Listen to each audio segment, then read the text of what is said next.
One of the biblical wonders of our world is facing an almighty crisis. The Dead Sea is drying up at a very alarming. They said it could never happen. The Dead Sea, the most lifeless place on earth. A body of water so salty that no fish, no plants, not even the smallest microbe could survive. For thousands of years, it has been a monument to stillness, to judgment, to the very idea of death itself. But now, something is stirring. Along its receding shores, the ground has split open. Sinkholes have appeared, swallowing sand and stone. And in some of these openings, something shocking has emerged. Pools of clear, fresh water. And in those pools, life. Not algae, not bacteria, but fish, swimming freely, just steps from a sea that should kill them instantly. For scientists, this defies every rule they've known. For believers in the Bible, it's something else entirely. A sign. Over 2,500 years ago, the prophet Ezekiel described a day when the waters flowing into this sea would turn it fresh, teeming with life. He spoke of fish filling the shores, of trees growing along the banks, of leaves for healing. For centuries, people debated, was it just a symbol, or would it truly happen? Today, the debate may be ending. But here's the real question. If this prophecy is coming true before our eyes, what does it mean for the world? And what happens next? To understand why this moment matters, you have to know the Dead Sea's story. It lies between Israel and Jordan, 1,400 feet below sea level, the lowest exposed point on Earth. Its waters are nearly 10 times saltier than the ocean. This is not by accident. The Jordan River flows in, but no water flows out. Every drop that enters stays, evaporating under the desert heat and leaving behind layer after layer of salt and minerals. That's why it's called dead. Nothing survives here. Not fish, not plants, not even microscopic life forms that can handle extreme environments. For centuries, it has been the same, an unchanging symbol of finality. Scientists have always agreed, in these waters, life is impossible. The salinity destroys cells. Any creature swept in would be dead within minutes. And yet, something has shifted. In recent years, the shoreline has been pulling back. As the sea recedes, the earth cracks open, forming dangerous sinkholes. At first, researchers approached them with caution. They were unstable, unpredictable. But then, they saw something no one could explain. Some of these sinkholes were not filled with salty brine, but with pure, fresh water. This should not exist here. And what they found inside those pools has stunned experts and believers alike, because the discovery doesn't just challenge science, it could point directly to a prophecy written thousands of years ago. Over 2,500 years ago, a man named Ezekiel, a prophet of Israel, was given a vision that defied human imagination. In the book that bears his name, chapter 47, Ezekiel describes being led by a heavenly guide to a new temple in Jerusalem. From beneath its threshold, a river begins to flow, small at first, then growing wider and deeper as it moves eastward. The river doesn't stop at the city gates. It rushes through the desert, heading toward a sea. Not just any sea.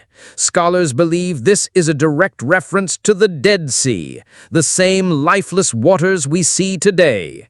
And here's where the vision turns impossible.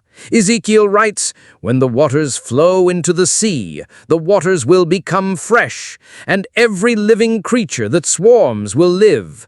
There will be very many fish." Fresh water in the Dead Sea? Fish filling its shores. In his time, that would have sounded like madness. Even in ours, it still does.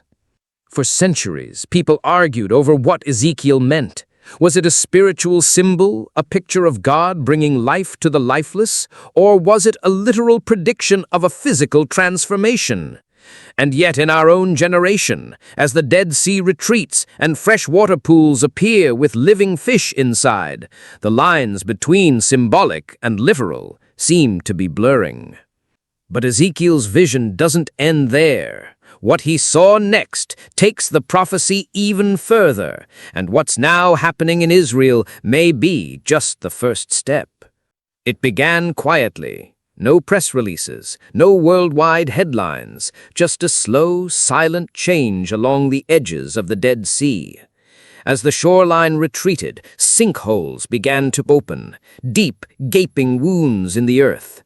Some swallowed roads, others devoured date palm groves.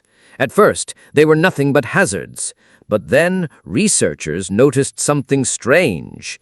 Not all of them were empty.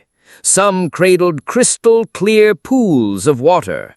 That was shocking enough, but when scientists peered into those pools, they froze. Inside, darting between stones and rippling plants, were fish.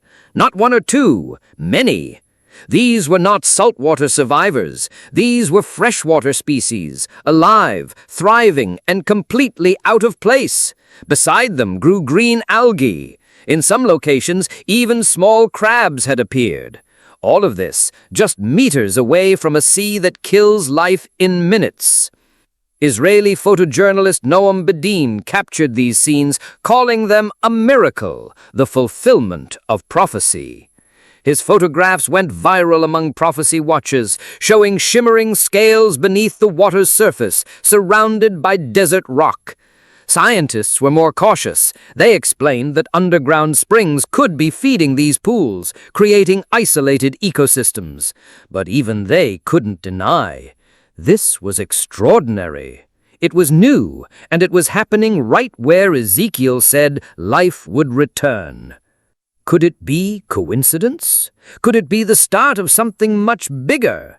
Because if this is the beginning, then the prophecy doesn't stop at fish in pools. It points to a greater transformation, one that could turn the most lifeless sea on earth into a living symbol of restoration. The Dead Sea has always been more than just geography. In the pages of the Bible, it's a silent witness to some of history's most sobering moments. It lies near the ruins of Sodom and Gomorrah, cities consumed by fire for their wickedness.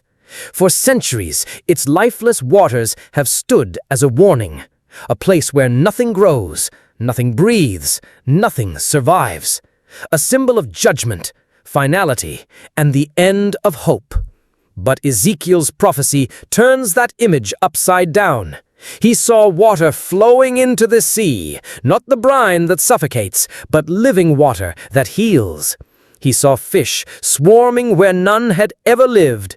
He saw abundance replacing emptiness, and healing replacing barrenness. And now, as pools of fresh water ripple with life just steps from the Dead Sea's edge, the symbol is shifting. It's as if God is writing a new chapter in a very old story, that even in the most hopeless places, restoration is possible. This is the heart of biblical prophecy, not just to predict events, but to reveal God's character. A God who can take what is beyond repair and make it whole again. A God who turns death into life. For believers, these signs are not just about the environment. They are a call to remember that no heart, no nation, no soul is too far gone for his touch. But Ezekiel's vision didn't only show water and fish. Along the banks, he saw something else, something that takes this prophecy from miraculous to breathtaking. Ezekiel's vision didn't end with fish in the water. He was shown the river's banks, and what grew there would have been just as astonishing. And along the bank of the river, on this side and that, will grow all kinds of trees used for food. Their leaves will not wither, and their fruit will not fail. They will bear fruit every month, and their leaves will be for healing. Imagine that. In a land where the air is dry and the soil is salted, Ezekiel saw trees so alive, so fruitful, that they never stopped producing.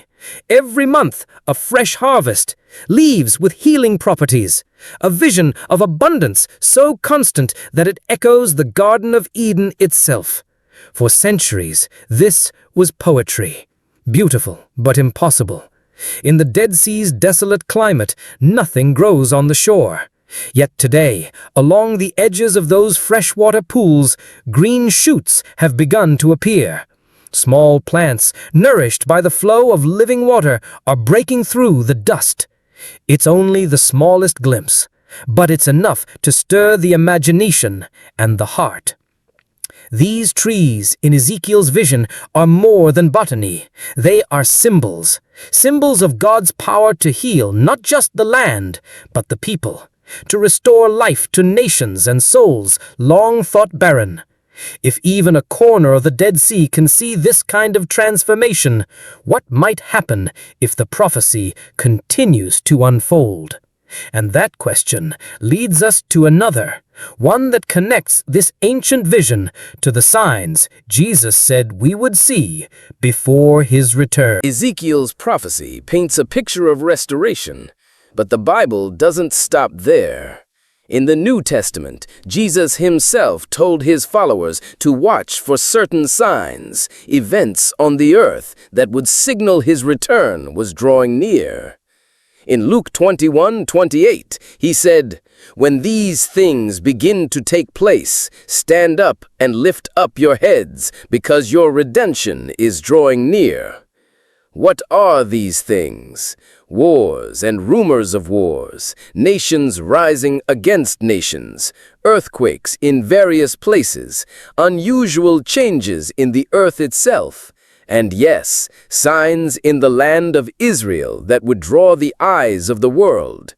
The Dead Sea coming to life might seem small compared to global conflict or disaster. But to prophecy watchers, it's a marker, a confirmation that God's timeline is still unfolding. This is a place that has been dead for thousands of years.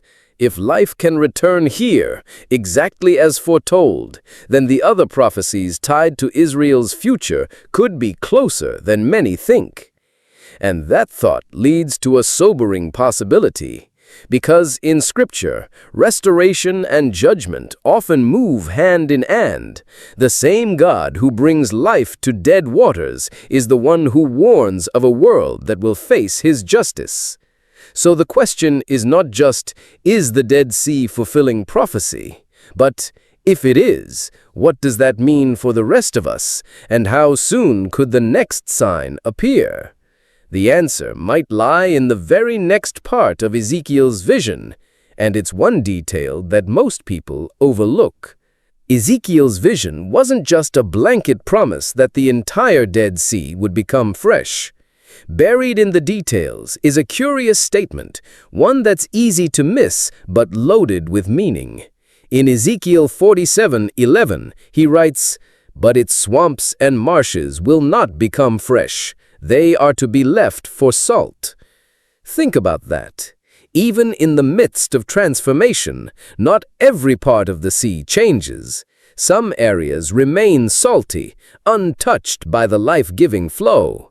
What could this mean? On a practical level, it suggests that while fresh water will bring life to large areas, other parts will stay as they are. Even now, the freshwater pools with fish are scattered along the shoreline, while the vast body of the Dead Sea remains dense with salt. But on a prophetic level, the image runs deeper. It's a reminder that restoration is not universal. In Scripture, God's offer of life is for all, but not all will receive it. Some will remain as they are, untouched by his healing waters. And here's the striking part. Even those salty places still have a purpose. Salt in the Bible is a symbol of preservation, covenant, and purification. The waters left for salt could signify that even in God's renewal, there will be places and people set apart for a different role. So the prophecy isn't just about revival. It's about division, life and death, healing and judgment. And that dual reality will become even more clear when we see what happens if the flow of water, literal or spiritual, spreads beyond the shores of Israel. From the air, the Dead Sea still looks like a vast, shimmering scar in the desert, a deep blue body cut into the earth, rimmed by pale salt deposits. But along its shrinking edges, there is movement. Pockets of water, crystal clear, glinting in the sun. In them, life. Prophecy watchers have seized on the moment. In church pulpits and prophecy conferences from Jerusalem to Johannesburg, preachers stand before their congregations and say the same words. We are seeing Ezekiel 47 come to life. On YouTube and social media, the videos rack up hundreds of thousands of views. Footage of fish flashing under the surface, green shoots bending in the breeze, set against the ancient words of Scripture. For believers, this isn't just news, it's confirmation. A God who promised is keeping his word. In Israel, some religious commentators see the pools as a sign of blessing upon the land, while others warn it could be a precursor to greater events that will draw the attention of the entire world to Jerusalem. Christian prophecy teachers connect it to the return of the Messiah.